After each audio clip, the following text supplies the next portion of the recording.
Tantor Audio, a division of Recorded Books, presents Angle of Attack by Leo J. Maloney, narrated by Kate Zane. Chapter 1. Alex Morgan pulled the long, loose gray tunic over her baggy gray slacks and shapeless gray top. She put the hijab on last, as Lily Randall did the same. They were wearing the more conservative headscarves that covered everything but their faces. Lily examined Alex, tucking some of her wayward brown hair under the hijab. Strictly speaking, the extra care wasn't necessary.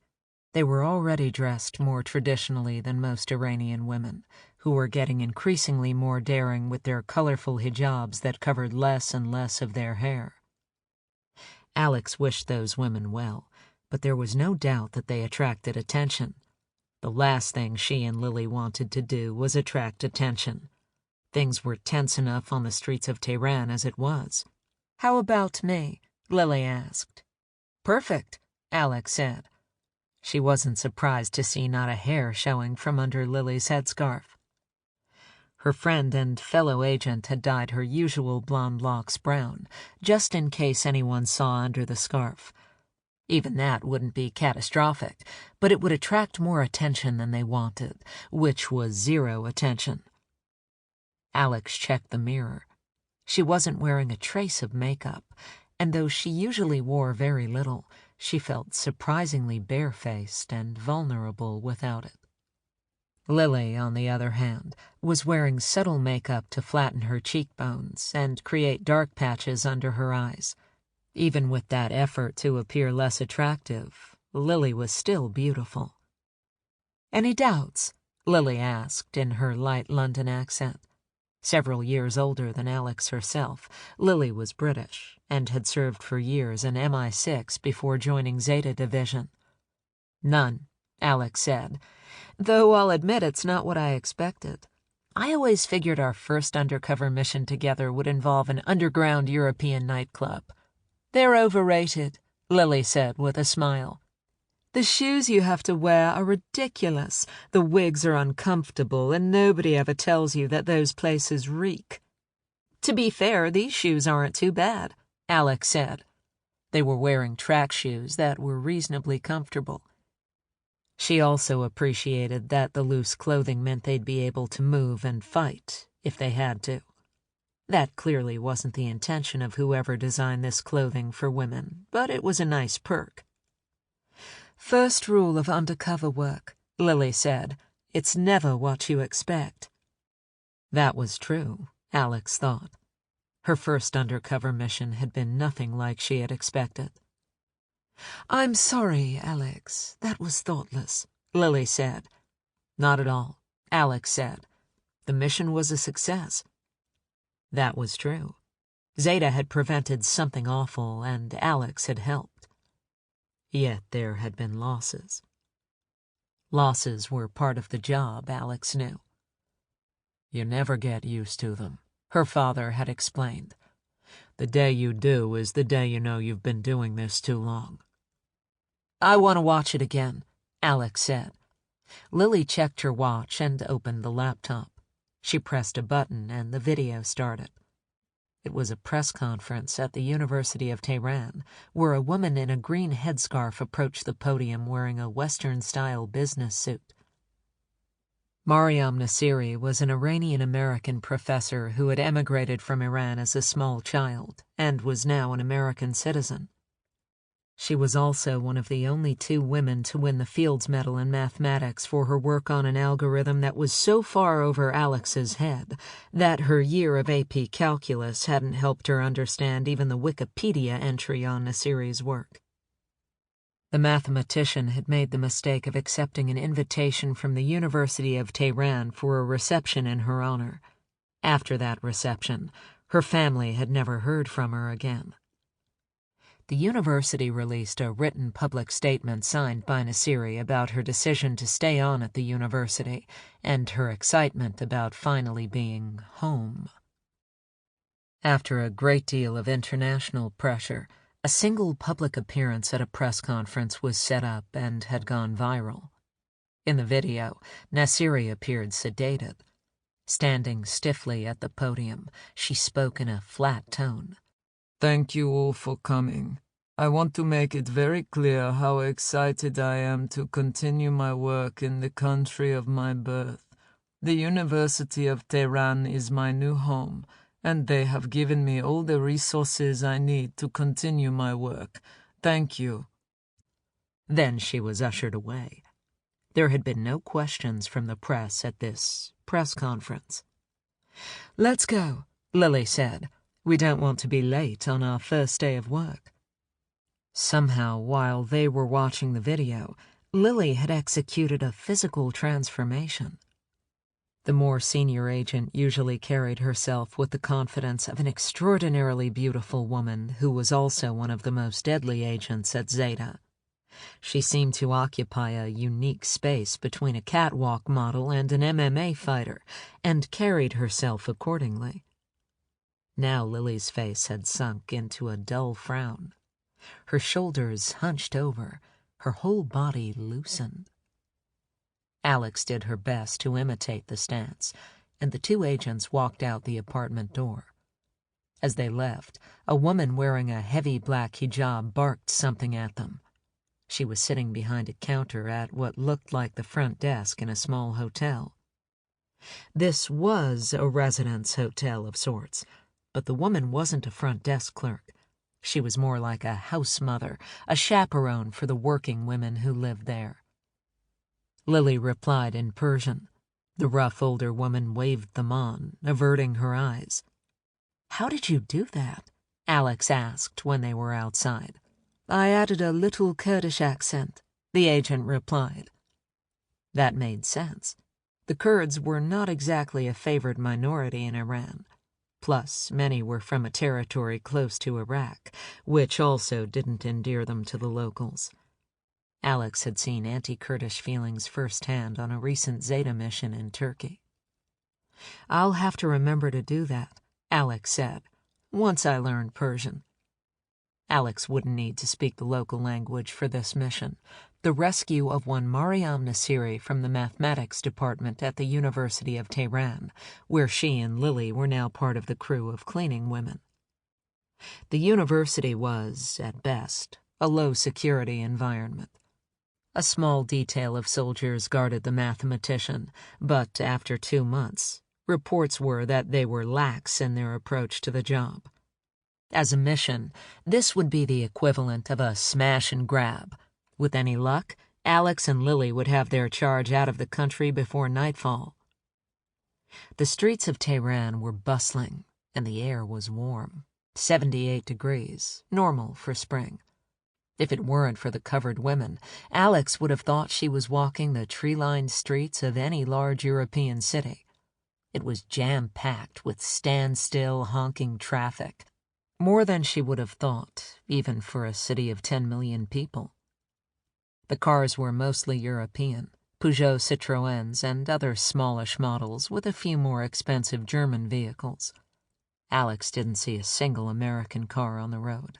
No surprise, really, given how the regime felt about America. There were a fair number of motorcycles, but nothing impressive. Alex noticed smallish Hondas and Italian Benellis. She also glimpsed a few of the locally produced new Saipa electric motorbikes. It took Alex a moment to figure out what else was missing on the streets of Tehran besides American cars. There wasn't a single sidewalk vendor. She knew that the Iranian authorities didn't approve of them, and assumed the city was having one of its periodic crackdowns. After only a few blocks, Alex was sweating under her heavy hijab. "You okay?" Lily asked. "I guess," Alex said. "This thing itches, and it's hot." "Just like the wigs at the underground nightclubs," Lily said. "They're itchy as hell." That made Alex smile, and they lumbered on, eyes downcast. And to be fair, the hijab Alex wore as part of her cleaning crew uniform was heavier than many of the ones she saw on the street, where at least half the young women were wearing nearly Western-style clothes and colorful headscarves that showed a fair amount of their hair. They were all being watched by the green-uniformed morality police. This branch of law enforcement was charged with making sure that the population conformed to public morality at all times. Theoretically, men could attract the attention of the morality police if their beards were too long or they wore short-sleeved shirts, but as a practical matter, the police reserved their scrutiny for women whose clothing or headscarves were insufficiently modest. Women were taking more chances than usual today.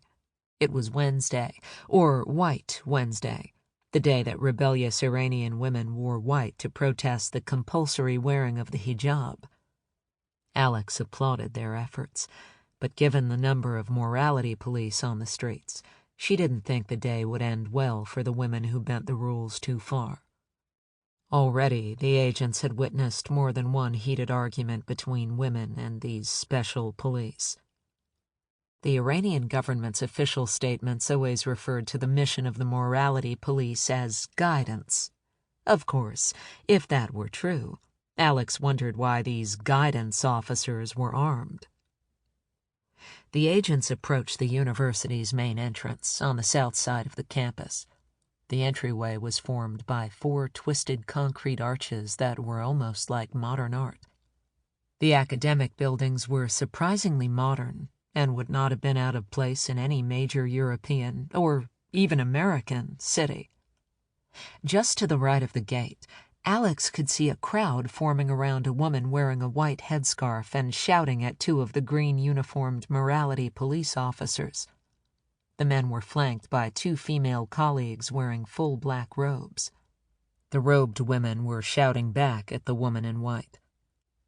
Alex could see the problem.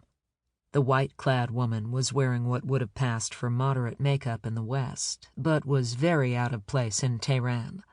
Also, she wore her white headscarf toward the back of her head, showing fully half of her hair. Alex supported the women's effort, but she didn't want the commotion to interfere with their mission. She heard a loud yell and watched the woman reach up to grab her white hijab. She glared at the 2 black-clad women, who were now screaming at her, and then she pulled off her scarf in an act of clear defiance. There was a moment of shocked silence in the growing crowd. Then one of the men in the green uniforms hurled himself at the young woman, who Alex could now see was the age of a college student.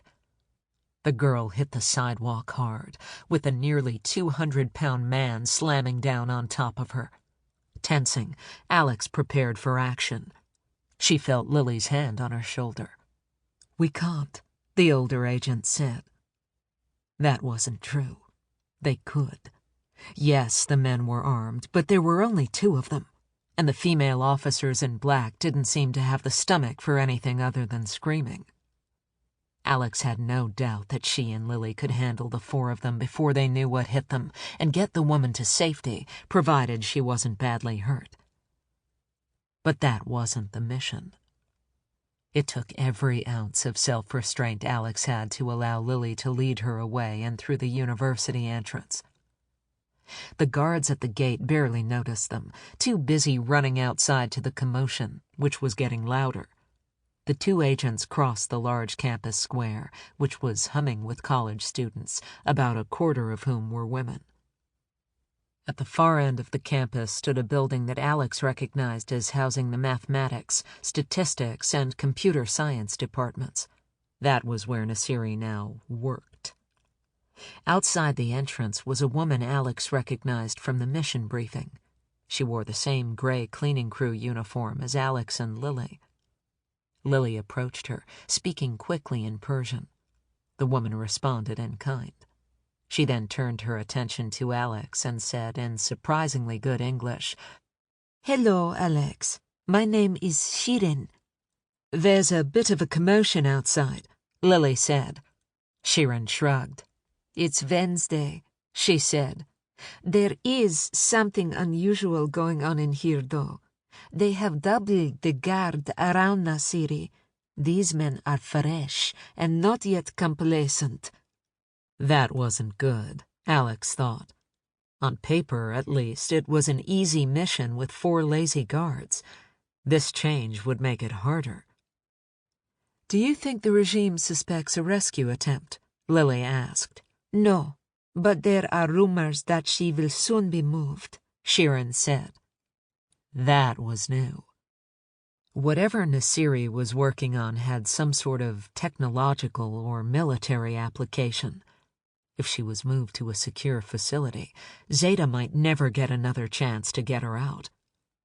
"The extra risk is within our mission parameters," Lily said. "What do you think, Alex?"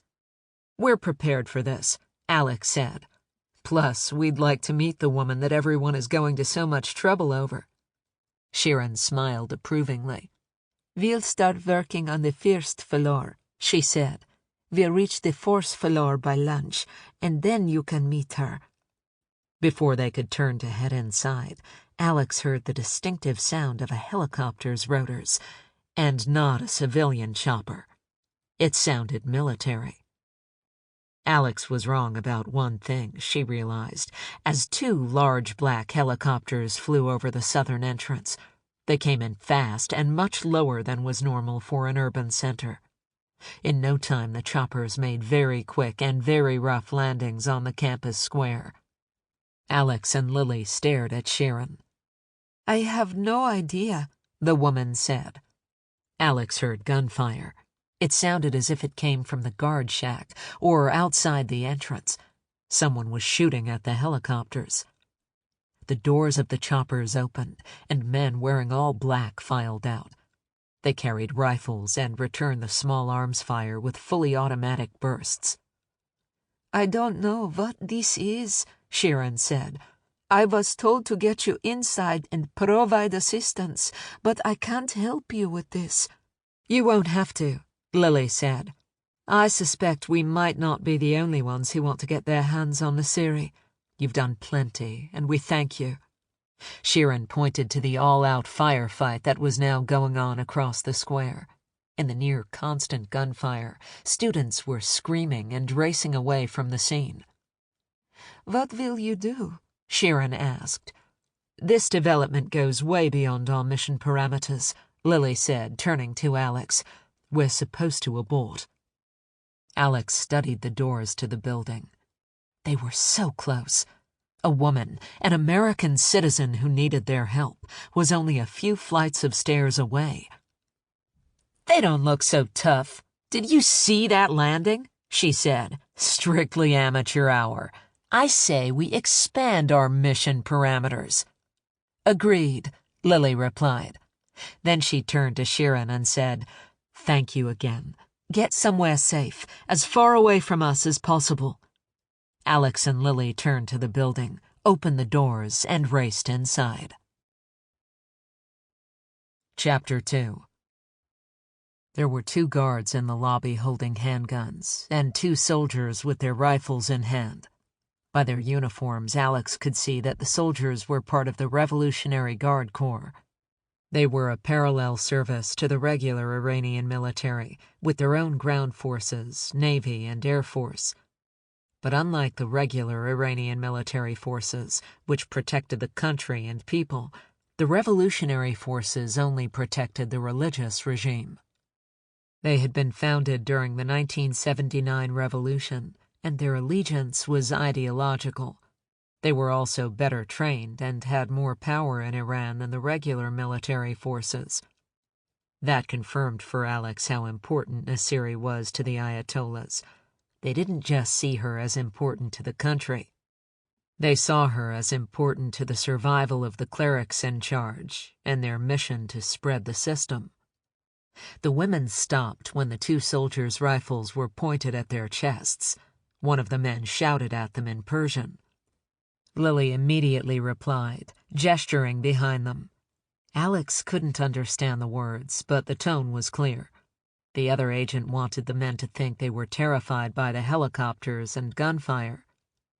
The soldier in charge gave them only a second's glance and waved for them to go deeper inside the building. Alex and Lily complied, pushing through double doors and entering the main hallway.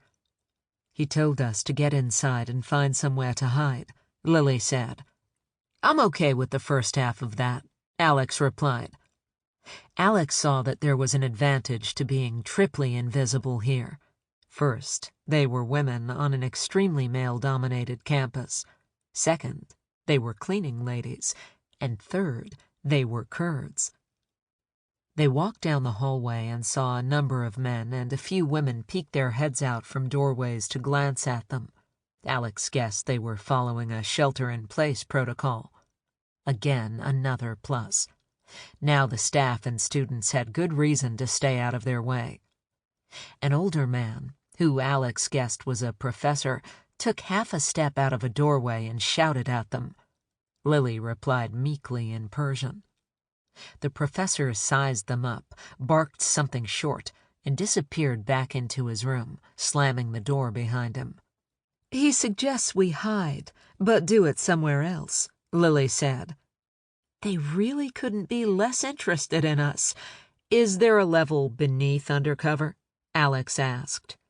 "I think we just found it," Lily replied, a smile in her voice, if not on her face. At the end of the hallway, they came upon another man. He appeared to be a professor or an administrator who was posted at the bottom of the stairwell. Alex assumed he was the floor's fire warden or the equivalent. He was also talking into his cell phone, frustrated. Was the attack force and the black helicopters jamming the cell service? That suggested a level of sophistication and resources that was a notch above the physical assault, which looked like the tactical equivalent of a smash and grab. This meant relatively high-powered and high-tech hardware, and suggested a relatively high-level intelligence infrastructure. That left them with a fairly short list of suspects. Alex shelved that line of thinking. If everything went well, the two agents and Nasiri would get away while the guards and the soldiers duked it out with the Black Ops force. They would have plenty of time to speculate about the black helicopter team from the safety of Zeta headquarters. The man barely paid them any notice as they opened the door and headed up the stairs. Not surprisingly, the stairwell was both quiet and empty. In an emergency, people would stay where they were. It was a smart move for civilians. Of course, Alex hadn't been a civilian for years, and the two women raced up the stairs. Alex cursed the loose robes, which slowed her down, and pushed herself harder. When they reached the top and fourth floor, the women stopped and took a breath. Lily slowly opened the door. Alex saw two rifles pointed at them. The men holding the rifles began shouting at them in Persian. Reacting to something one of the soldiers outside said, Lily opened the door the rest of the way, and the two agents slowly stepped outside. There were two soldiers holding rifles on them. There were also two university security guards. Lily spoke meekly to the soldier in charge while the two guards were busy, one with his mobile phone, the other on a walkie-talkie. Alex didn't need to speak Persian to know that neither was having much luck. That was something. Blocking cell service was one thing. It was tricky, but you could do it by taking out or jamming a few cell towers. But a generalized jamming of radio signals was a level even higher than that. There was noise downstairs. No gunfire, but shouting. The lead soldier, who seemed to be in charge only of yelling at Lily, came to a decision.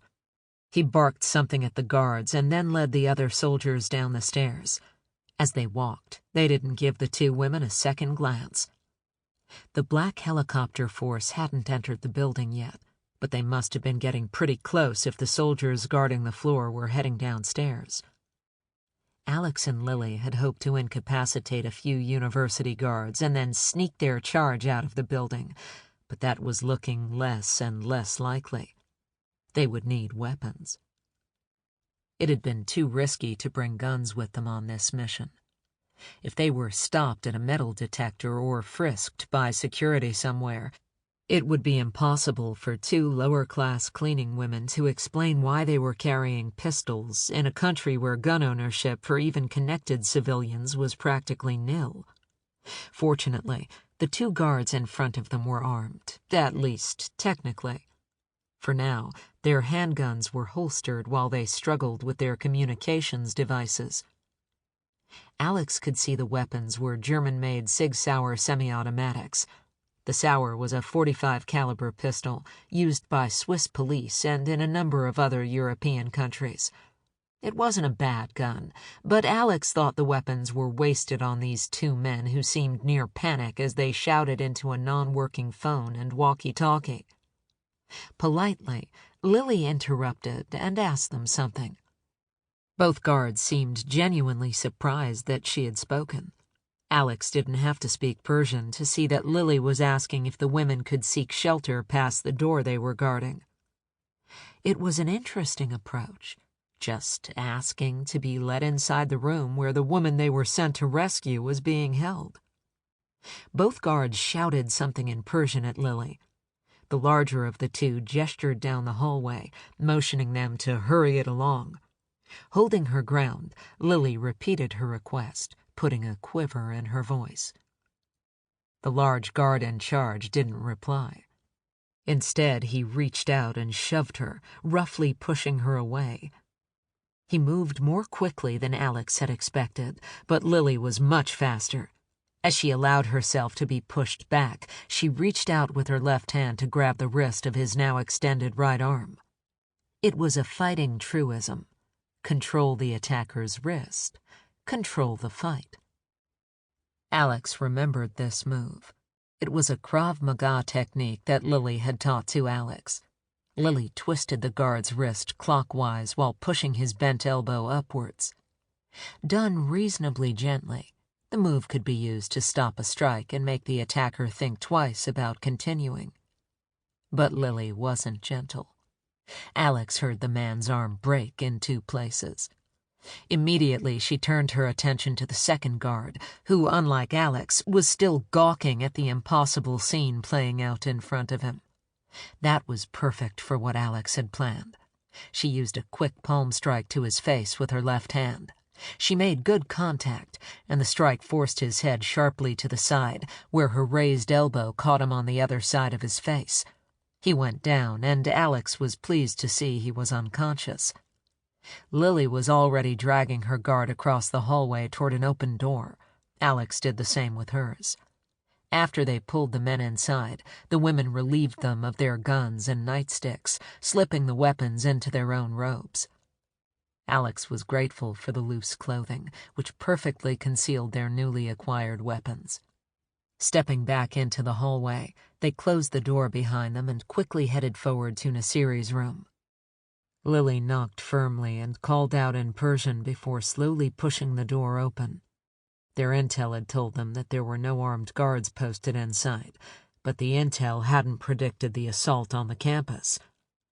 Lily called into the room and said, "Mariam Nasiri," followed by a string of words in Persian. There was a pause. A female voice replied, "I only answer to English." Surprise registered on Lily's face. "Can we come in?" "It's fine with me," Nasiri replied.